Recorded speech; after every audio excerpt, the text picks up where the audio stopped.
ముందుగా మేషరాశి ఫలితములు. అశ్విని 1, 2, 3, 4 పాదములు, భరణి 1, 2, 3, 4 పాదములు, కృతిక 1వ పాదం. ఆదాయం 11, వ్యయం 5. కనుక మీరు పీసుగొట్టుగా ఉండాల్సిన అవసరం లేదు. వీలైనంత ఖర్చు పెట్టండి, దాన ధర్మాలు చేయండి. మిగులు బాగానే ఉంది, మిగులు బడ్జెట్ మీకు బాగానే ఉంది. రాజపూజ్యం 2, అవమానం 4. కాబట్టి ఇక్కడ ఏంటంటే ఆదాయం 11, వ్యయం 5 అవ్వడం వల్ల కొంచెం బాగా డబ్బులు రావడం వల్ల ఈ మేషరాశి వాళ్ళకి కొంచెం ఆవేశం ఎక్కువైపోయి అటు ఇటు తిరుగుతారనమాట. అలా తిరిగేటటువంటి పనుల్లో రాజపూజ్యం 2, అవమానం 4 కాబట్టి జాగ్రత్తగా ఉండాలనేది ఇక్కడ మనం అర్థం చేసుకోవాలి. అట్లా ఈ రాశి స్త్రీ పురుషాదులకు భాగ్యవ్య అధిపతి అయినటువంటి గురుడు 3, 4 స్థానముల్లో సంచరించుట, రాజ్య లాభాధిపతి శని 12వ ఇంట ఉండుట వలన మొత్తం మీద యోచించగా ఏ వృత్తి వ్యాపార ఉద్యోగాదులలో జీవించు వారికైనా కూడా ధనాదాయము అనేక రకాలుగా చేతికందును, ధన వ్యయము కూడా దానికి తగ్గట్లుగానే ఉండును. వస్తాయి పోతాయి, ప్రతి ఒక్కరికి ఉండేదే కదా. ఇక్కడ మేషరాశి వాళ్ళు కొంచెం ఎక్కువగా ఉంటుంది అనమాట. అనుకోని సంఘటనలు, ప్రాణాపాయ విపత్తులు, మతి భ్రమణము, గృహంలో చోర భయము కలిగించును. కనుక జాగ్రత్తగా ఉండాలి. అమ్మో ఇది జరుగుద్ది అని చెప్పేసి భయపడాల్సిన అవసరం లేదు. ఇలాంటివి జరిగే అవకాశం ఉంది కాబట్టి జాగ్రత్త పడాలి.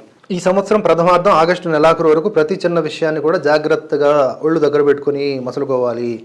భార్యాభర్తల మధ్య కలహాలు ఎక్కడ ఉండవు. ఈ రాశి వాళ్ళకి ఎందుకు స్పెషల్గా అంటే ఇంకొంచెం ఎక్కువ ఉంటాయేమో మరి.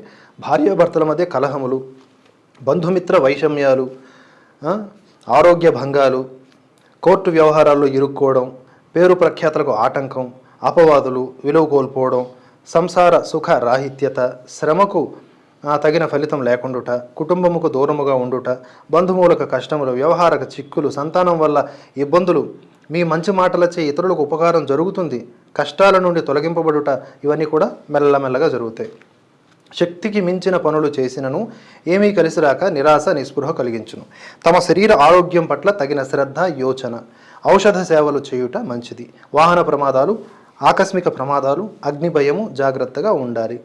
ఉద్యోగులకు అంత అనుకూలంగా ఉండదు. రాజకీయ నాయకులకి ద్వితీయార్థం కొంత బాగుంటుంది. కళాకారులకి కొంతమేర రాణింపు ఉంటుంది. అన్ని రకాల వ్యాపారస్తులకు మిశ్రమ ఫలితాలు ఉంటాయి. విద్యార్థులకు గురుబలం బాగుంది కాబట్టి మంచి మార్కులు వస్తాయి. ఇక స్త్రీలకు స్పెషల్గా చెప్పుకోవాలి అంటే భార్యాభర్తల మధ్య సఖ్యత లోపిస్తుంది కనుక వాళ్ళే హోమ్ మినిస్టర్స్ కనుక జాగ్రత్త వహిస్తే ఈ రాశి వాళ్ళు ఆటోమేటిక్గా అవి కూడా సెట్ అయిపోతాయి.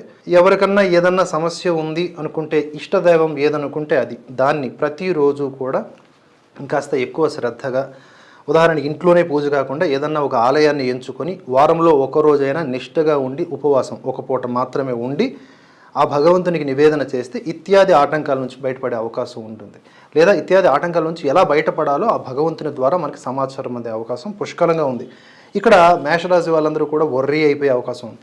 ఎందుకంటే ఈ థంబ్నెయిల్స్ ఎలా పెడతారంటే మేషరాశి పని అవుట్ 2026 కట్అవుట్ అని పెడతారనమాట. కానీ ఎక్కడ టెన్షన్ పడాల్సిన అవసరం లేదు. యాక్చువల్గా ఇది చాలా అడ్వాన్స్డ్గా ఏమేమి జరగబోతున్నాయో ప్రమాదాలని ముందే చెప్పేశారు. ఇది కేవలం మీకు హెచ్చరిక జారీ చేయడం మాత్రమే జరిగింది కనుక జాగ్రత్త పడితే సరిపోతుంది.